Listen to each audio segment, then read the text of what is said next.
Today, I want to talk about 2 tips on how to staff your adult day program. Number one, you need to know your individual and client staff ratio.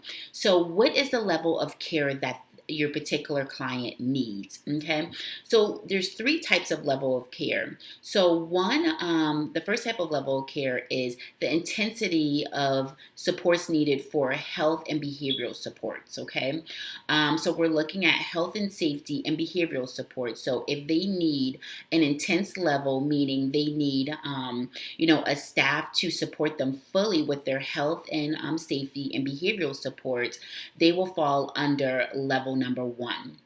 Level number two is, they need somewhat supports with health and safety and behavioral support. So, the client doesn't need to support them throughout the day with these type of supports, but there's times where they'll need to step in and support them, with toileting, for an example, to learn how to de-escalate a behavior that they're having, for an example. Okay, and lastly, is the third level of behavioral support, or the third level of supports. So what we have is, they rarely need supports with anything. They're pretty much independent on doing, any health and safety matters, any behavioral supports, which are non-existent pretty much for clients that are in this level 3. So, somebody in level 3 pretty much can, toilet by themselves. They can eat by themselves. They can warm their food up.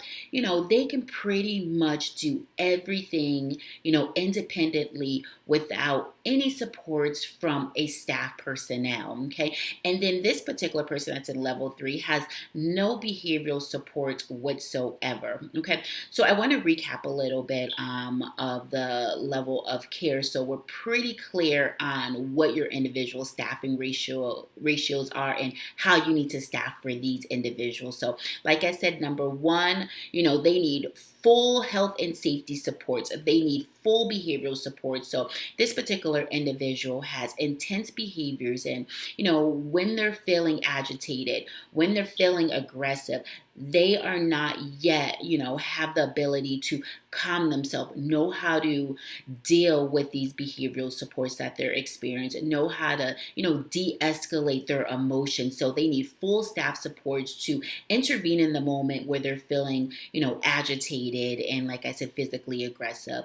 The same with health and safety. So this particular person needs full supports in the bathroom, supports with eating. They have unsteady gait, so they need supports with getting from point A to point B. So it doesn't have to be both intense health and safety supports. It could be one or the other that will, have this particular fall under this level of care guideline.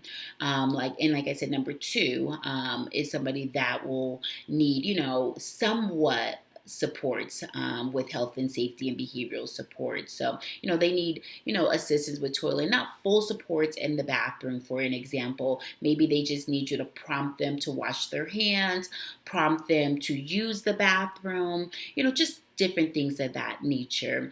Same thing with behavioral support. They have the basic skill set down to deal with the behavior, but sometimes they may forget, like, to take a deep breath, and they just need some prompting.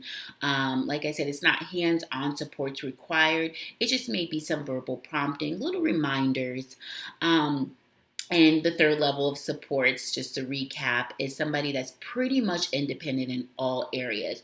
No behavioral concerns with this individual. They are completely independent in every area of care. Okay, so secondly, the second thing you need to look at when you're looking at staffing your adult day program is you need your 4 key personnel. So you need your 4 key personnel before applying for licensing. So that's just another tip for you, an extra bonus tip for you. You need to have these 4 key personnel already identified when you go to apply for the licensing processing or for licensing process. So the 4 key personnel that you need is, number one, you need the executive director already identified. They have to be qualified for the position.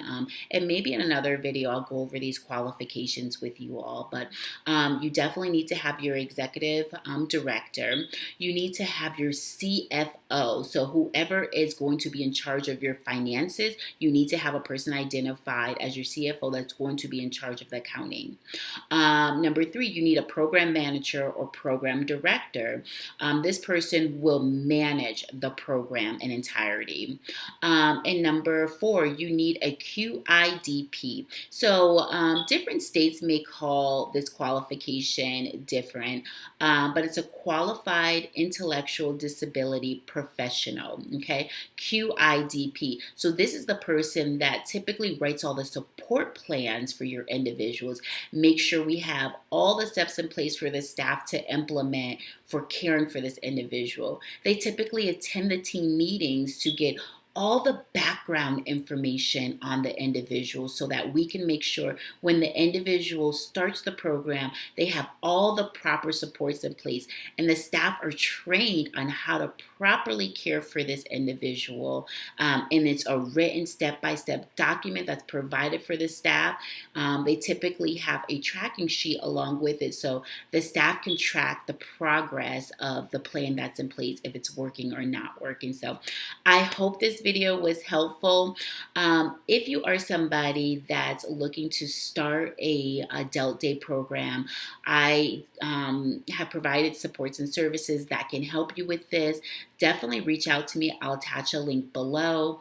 If this video resonates with you, or if you know somebody that is interested in starting an adult day program, like, subscribe, and share this video with others. Talk to you guys later. Bye.